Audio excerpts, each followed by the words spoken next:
नमस्कार, आप देख रहे हैं न्यूज़ 24। आपके साथ मैं हूं पूजा। लखनऊ से गिरफ्तार अलकायदा आतंकियों की गिरफ्तारी के बाद बड़ा खुलासा हुआ है। खुलासा ये कि गिरफ्तार आतंकी मानव बम से यूपी को दहलाने की साजिश रच चुके थे। उनके निशाने पर भीड़-भाड़ वाले इलाके थे, जहां धमाका करने के लिए आतंकियों ने कुकर बम तैयार किया था और कुकर बम बनाना इंटरनेट के जरिए पाकिस्तान में बैठे हैंडलर ने आरोपियों को सिखाया था। अगर अलकायदा के मानव बम देश में फट जाते तो बड़ी तबाही मचा सकते थे। अब सवाल ये कि ऐसे कितने मानव बम एक्टिवेटेड हैं। देखिए, ये वो विस्फोटक है जिसे अलकायदा के आतंकियों के पास से बरामद किया गया। इसके जरिए ये बड़ी आतंकी साजिश को अंजाम देने की फिराक में थे। इसके लिए इन्होंने कुकर बम बनाने में महारत हासिल कर ली थी। यानी इन्हें बस अपने आका के ऑर्डर का इंतजार था, जिसके बाद ये निकल पड़ते आतंक मचाने। इनकी आतंकी साजिश कामयाब हो पाती, ये कोई धमाका करते। इससे पहले अलकायदा के ये दोनों आतंकी कानून की गिरफ्त में आ गए और यूपी एटीएस ने इन्हें गिरफ्तार कर लिया। सोमवार को एटीएस ने दोनों आतंकियों को अदालत में पेश किया, जहां अदालत ने दोनों को 14 दिन की रिमांड पर भेज दिया। जो कल लखनऊ से 2 आतंकी गिरफ्तार किए गए थे, उनको स्पेशल कोर्ट में ये देखिए लाया गया है। साथ ही साथ इन लोगों के पास से जो दस्तावेज मिले हैं वो काफी अहम है और ये भी बताना जरूरी है कि इनके पास ये भी जानना जरूरी है कि आतंकियों के पास से जो कागजात मिले हैं, जो डॉक्यूमेंट्स मिले हैं, उनकी और जानकारी के लिए, ज्यादा से ज्यादा जानकारी के लिए वो इनकी कस्टडी मांगेंगे। और कस्टडी मांगने के साथ साथ जो दिल्ली पुलिस की एक स्पेशल टीम आ रही है इनसे पूछताछ करने के लिए, जो मशीरुद्दीन है, जो 2 आतंकी हैं, उनके पास उनके तार अफगानिस्तान से भी जुड़े हुए हैं, बॉर्डर से भी जुड़े हुए हैं, तो उसकी जानकारी करने के लिए दिल्ली पुलिस की स्पेशल टीम भी इनसे पूछताछ करने आएगी। अब एटीएस के सामने ये जबान खोलेंगे तो हिंदुस्तान में अलकायदा का टेरर नेटवर्क ध्वस्त हो जाएगा। लेकिन अब तक जो जानकारी जांच एजेंसियों के हाथ लगी है, उसके मुताबिक इन आतंकियों का इरादा यूपी को दहलाने का था। इसके लिए उन्होंने बम फोड़ने के लिए ऐसी जगहों को चुना था जहां ज्यादा तादाद में लोगों का आना जाना होता है, यानी धमाका कुकर बम से भी किया जाए जो ज्यादा से ज्यादा जान माल का नुकसान पहुंचाए। यह हमारी स्पेशलाइज्ड संस्था है और एटीएस को लगातार इनपुट्स लेती भी है, खोजती भी है। तो ये इनपुट उनको कई दिनों पहले मिला था। कल 2 लोगों को इसलिए तत्काल गिरफ्तार करना पड़ा क्योंकि जब एटीएस को लगा कि ये कोई घटना को अंजाम दे सकते हैं, तो फिर बिना विलंब किए 2 लोगों को गिरफ्तार किया है।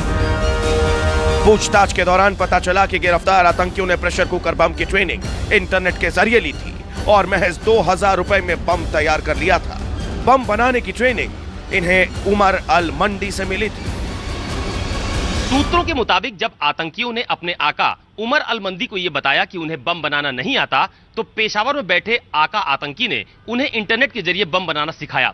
साथ ही साथ उन्हें यह भी बताया गया कि बम बनाने का सामान लोकल मार्केट में बहुत आसानी से मिल जाता है और इसे बनाने में ज्यादा पैसे भी खर्च नहीं होते। आशंकाएं जाहिर की गई हैं कि आतंकियों के निशाने पर यूपी के कई धार्मिक स्थल थे।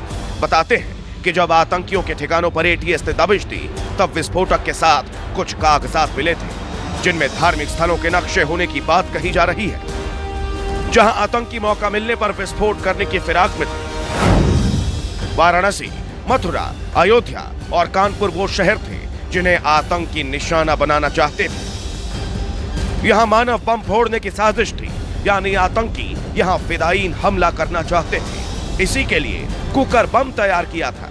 इन धमाकों के लिए आतंकी अलकायदा के स्लीपर सेल की मदद लेने वाले थे।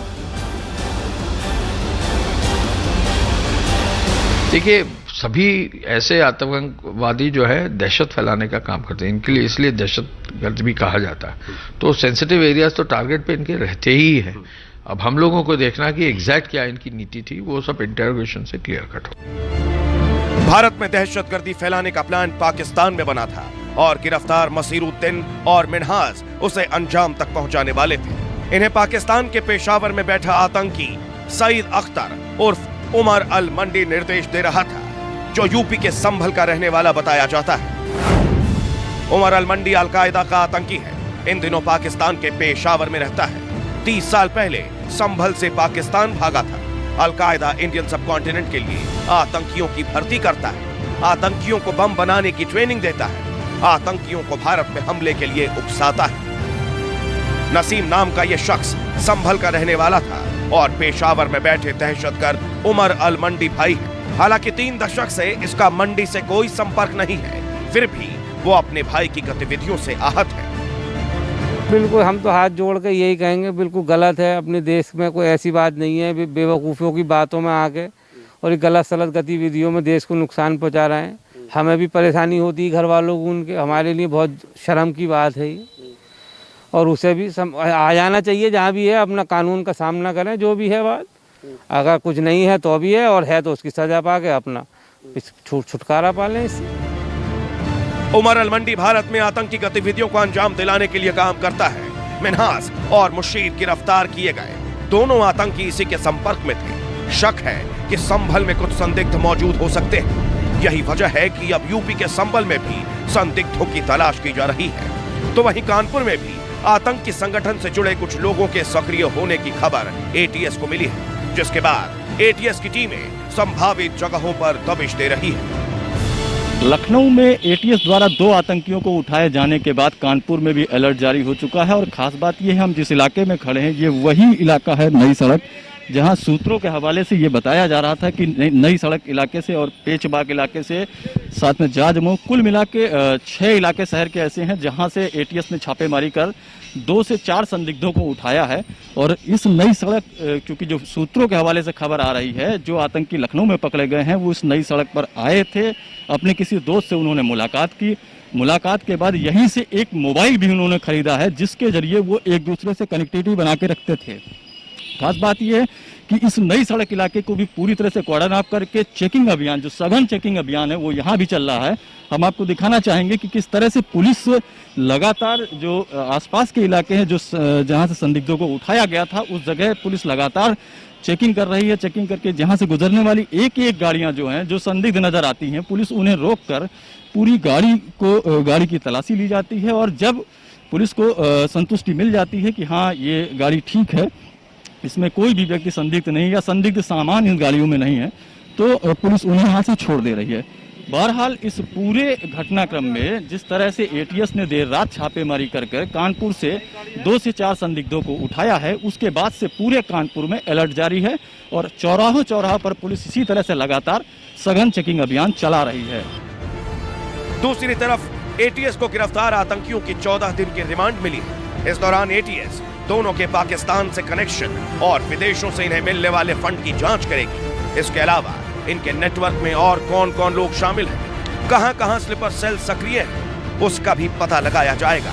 क्योंकि अब तक की जांच में सामने आया है कि एटीएस की दबिश से ठीक पहले कुछ लोग इस घर से निकल गए थे। इनमें एक शकील नाम का शख्स बताया जाता है। इसके अलावा कुछ कश्मीरी युवकों के लखनऊ आने और गिरफ्तार आतंकियों से मिलने के बारे में पता चला है। उनकी जानकारी भी एटीएस जुटा रही है।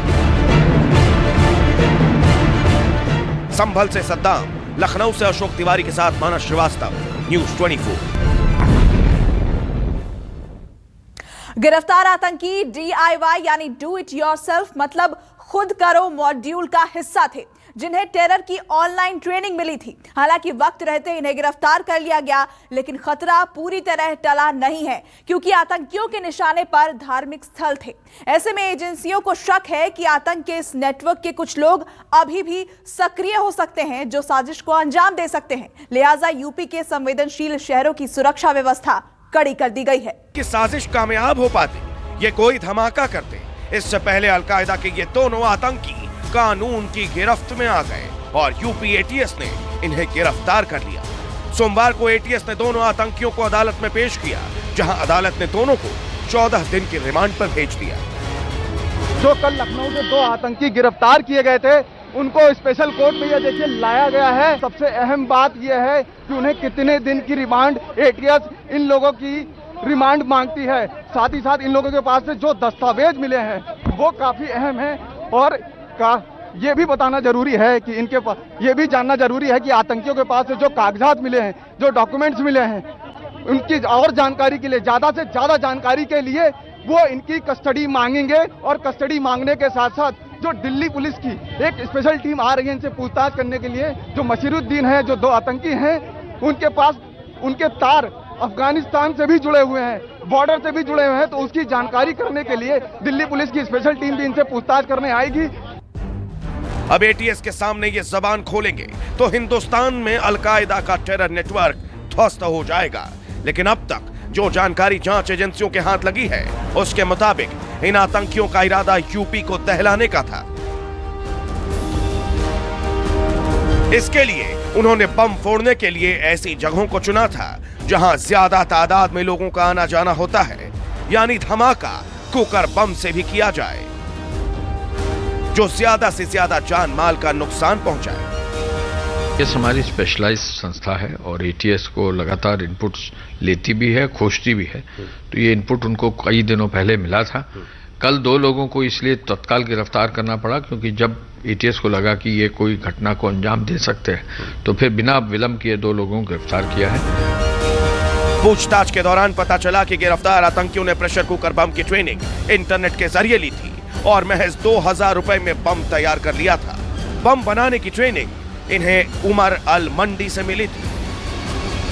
सूत्रों के मुताबिक जब आतंकियों ने अपने आका उमर अल मंदी को यह बताया कि उन्हें बम बनाना नहीं आता, तो पेशावर में बैठे आका आतंकी ने उन्हें इंटरनेट के जरिए बम बनाना सिखाया। साथ ही साथ उन्हें यह भी बताया गया कि बम बनाने का सामान लोकल मार्केट में बहुत आसानी से मिल जाता है और इसे बनाने में ज्यादा पैसे भी खर्च नहीं होते। आशंकाएं जाहिर की गई हैं कि आतंकियों के निशाने पर यूपी के कई धार्मिक स्थल थे। बताते हैं कि जब आतंकियों के ठिकानों पर एटीएस ने दबिश दी, तब विस्फोटक के साथ कुछ कागजात मिले थे जिनमें धार्मिक स्थलों के नक्शे होने की बात कही जा रही है, जहां आतंकी मौका मिलने पर विस्फोट करने की फिराक में थे। वाराणसी, मथुरा, अयोध्या और कानपुर वो शहर थे जिन्हें आतंकी निशाना बनाना चाहते थे। यहां मानव बम फोड़ने की साजिश थी, यानी आतंकी यहां फिदायीन हमला करना चाहते थे। इसी के लिए कुकर बम तैयार किया था। इन धमाकों के लिए आतंकी अलकायदा के स्लीपर सेल की मदद लेने वाले थे। देखिए, सभी ऐसे आतंकवादी जो है दहशत फैलाने का काम करते हैं, इनके लिए इसलिए दहशतगर्द भी कहा जाता है। तो सेंसिटिव एरियाज तो टारगेट पे इनके रहते ही है। अब हम लोगों को देखना कि एग्जैक्ट क्या इनकी नीति थी, वो सब इंटरोगेशन से क्लियर कट हो। भारत में दहशतगर्दी फैलाने का प्लान पाकिस्तान। नमस्कार, मैं हूं मानक गुप्ता। अगर आपको हमारा ये वीडियो पसंद आया हो तो इसे लाइक और शेयर जरूर करें और हाँ, हमें सब्सक्राइब और फॉलो करना ना भूलें ताकि आप देश और दुनिया की कोई खबर मिस ना करें। चाहे कोई ब्रेकिंग न्यूज हो या कोरोना वायरस से जुड़ी कोई भी अपडेट, पॉलिटिक्स हो या आपकी जेब से जुड़ी कोई खबर, इलेक्शन की कोई न्यूज हो, कोई कंट्रोवर्सी हो या फिर कोई वायरल वीडियो, सब कुछ मिलेगा न्यूज़ 24 पर। तो जुड़े रहिए हमारे साथ और देखते रहिए न्यूज़ 24।